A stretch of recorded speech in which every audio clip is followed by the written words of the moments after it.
Note that in the first couple of lines, I hear you out there crying, begging, let me in. I've used language that appeals somewhat to the senses. I hear you crying, and the notion of begging is a tone of voice, might even be kneeling, so that what happens is that sense-bound language, as it always does, stimulates your listener's senses, asks your listener to start rolling the film in their own movie. So that I hear you out there crying, begging, let me in, although it's fairly open-ended, is going to stimulate, at least I hope it will stimulate, a listener's imagination. And once the listener starts rolling that movie inside their head, drawn from the well of their own experiences, then they are putting their stuff into your words. Therefore, they're in your song. The song is about them. The song is full of their stuff. And so they relate. It gives them emotional access to your ideas, but rolling their own film. And that's the whole point, really, isn't it? Of creating a context in your song where you invite the listener in. That it's not simply about me. There was a time when I thought that things would be okay. And starting with abstract language, then it becomes about me. When I say, I hear you out there crying, begging, let me in, and you start rolling your movie, then it's about you. So that inviting your listener in with language based on the senses is a very important thing to do. I want to refer you, of course, to Chapter 1 of Writing Better Lyrics, and also to Songwriting Without Boundaries for 14-day challenges based on sense-bound language and metaphor that will give you a lot of practice, a lot of exercise in writing sense-bound language and therefore covering that gap between what you feel and what you want your audience to feel, creating, as it were, in the words of T.S. Eliot, an object that correlates my feeling with yours. Eliot called it an objective correlative, an object that correlates my feeling with yours. That's the sense-bound writing, and certainly seeing one thing as though it were another, which is this whole beautiful place of metaphor. I encourage you to do as much work as you can there. I started the second verse, ba-da-da-da-da-da-da, ba-da-da-da-da-da, with two lines that sort of have been around for the entire developing of the boxes. I wonder where you're going. I wonder where you've been. And so now, starting, by the way, with those fairly abstract headwords, note that we're still sense-bound. That is to say, that the sense-bound language in the first verse acts as a bag of dye, dripping its colors down and coloring all of the abstract language. If we start with abstract language, started with the verse, I wonder where you're going, I wonder where you've been, which is so open that you as a listener are just watching me wonder rather than it starting any film rolling in you. Now those same two abstract lines, I wonder where you're going, I wonder where you've been, once in this context of you're out there crying and begging and moaning and all of that stuff. Oh, hobo wind. Now I'm talking to the wind clearly. And now it becomes a lot more intimate, a lot more sense-bound. So I wonder where you're going. I wonder where you've been. I don't know, this may sound a little technical at the moment, but I wonder if I should use wonder twice. I wonder if I should use wonder twice, and I don't know. I'm just going to leave it like that and see what else develops, and see what happens. So I wonder where you've been. Where have you been? Where have you been? And so now I suppose that the next lines, the natural place to go with the next lines is to maybe speculate on where you might have been. So the lines I came up with were, I think of hearts you might have touched. And touched, of course, comes right off of my worksheet. I think of hearts you might have touched. And those hearts. What about those hearts? And now remember, I have to go ba-da, stop, ba-da. I think of hearts you might have touched. The ones afraid. The ones unloved. Now let's go back to that second line and wonder about using wonder twice. Note that short U sound is now completely populating these lines. I wonder where you're going. I wonder where you've been. I think of hearts you might have touched. The ones afraid. The ones unloved. Unloved. Unloved. You know, I had love in the in my worksheet, but maybe the reason that I'm feeling so stuck is because I too feel the need to go search for that nourishing thing, that love. And so I liked unloved. And note that we have unloved. We still have all of those used. So I wonder about repeating the word wonder.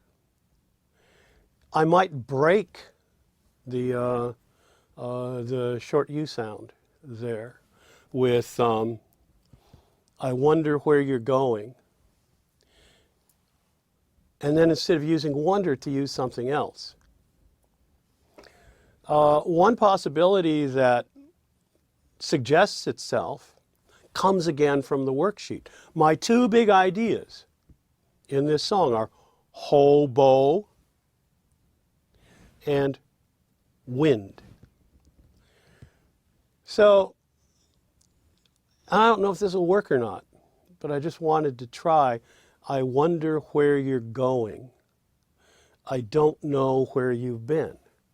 And using the don't know to maybe pick up the hobo in the title at the end. I don't know if it's going to work or not, and I won't know until I listen to it after there's been some melodic rhythm, after there's been some melody, and so on. So I'll just leave that. Do I need wonder, or do I need don't know? I don't know. I don't know.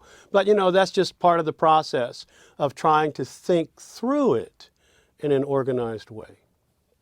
Now, for those of you who think that all art must be spontaneous, that all art must come in this rush of inspiration, well, of course, spontaneity and inspiration are such a fundamental part of the human creativity that we all have in common. And I don't mean to dispense with that at all. But I find that the writing process is enriched greatly if you bring not only your heart to the table, but bring your brain along. Because bringing your brain along brings your whole self to the experience. And writing is such an interesting, fascinating, satisfying, frustrating, maddening thing to get into. That bringing your whole self, rather than simply saying, it just came to me that way. Or simply letting the mad professor in you just arrange things. Neither the head alone nor the heart alone creates the best art. So this whole thing that I'm thinking about, don't know where you've been or wonder where you've been, small thing. But it reminds me of this wonderful passage from Matthew Arnold's Dover Beach, where he's describing the way the ocean comes up against the rocks and then moves back down unendingly, moves back down, comes up against the rocks and moves back down. And there's two ways he could have said this. Here's way number one, that the waves begin and end and then again begin. Begin and end and then again begin. Begin and end and then again begin. And one of the things about begin and end and then again begin is it's this whole cycle. Begin and end and then again, begin and end and then begin and end. So it's this cyclic flow of the waves, which of course Matthew Arnold sees as the generations of humanity and so on, works it in this gorgeous metaphor. But you could say that this, let's call it voice leading, of the vowel sounds and the consonant sounds, particularly the N sound, begin and end and then again begin, that's not really what happens with the waves. Because it's not this constant flow. Just remember that the waves come in and they crash against the rocks and then slide down. What Matthew Arnold actually wrote in Dover Beach, he broke the voice leading and said, begin and cease, and then again begin and cease, and then again begin and cease. And so that the cease, he could have said stop, by the way, but the use of cease, cease, sounds like the waves. It's weird things that those artists think of, isn't it? But look at how effective that line becomes, not because all of the sounds are in common, but because at a really significant point, one of the sounds is completely out of it. So maybe don't know might work instead of wonder in the second line. Again, we don't know. So now we have to match that second to the last line of the first verse, ba-da, and it has to rhyme with loved, unloved.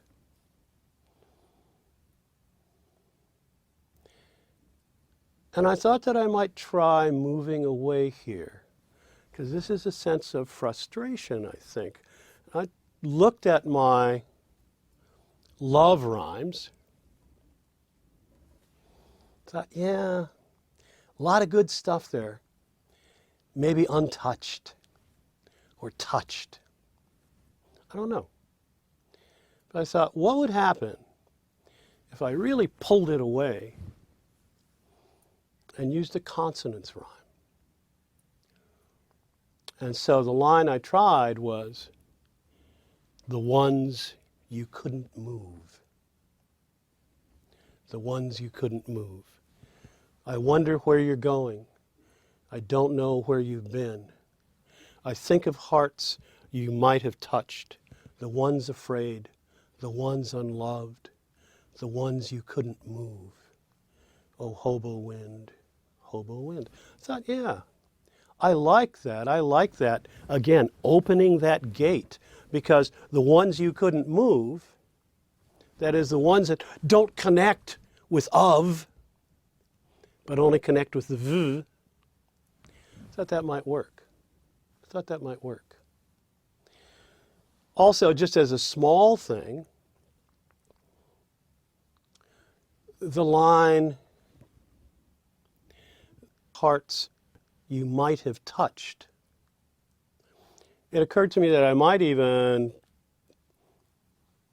throw in another short U sound. The ones you must have touched. The ones you must have touched. And so I'm going to leave that open too, because again, I'm not really going to know anything until I find a melodic rhythm. And perhaps even a melody. And that's something that is still in this writing of the lyric down the road a bit. So there I am in this land of, yeah, maybe this, yeah, maybe that, and I don't need to decide. Because, again, nothing's in stone. This whole thing could change, depending on, where else I go. But note that I'm still working through the boxes. Hey, wind, I hear you. Ah, where have you been? And I wonder where you're going.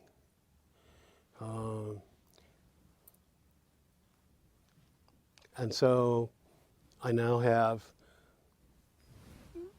two relatively workable verses that are following this whole idea of moving forward in an unstable way and are sort of filling out, fleshing out the ideas that originally I set up in the boxes. The boxes are so useful.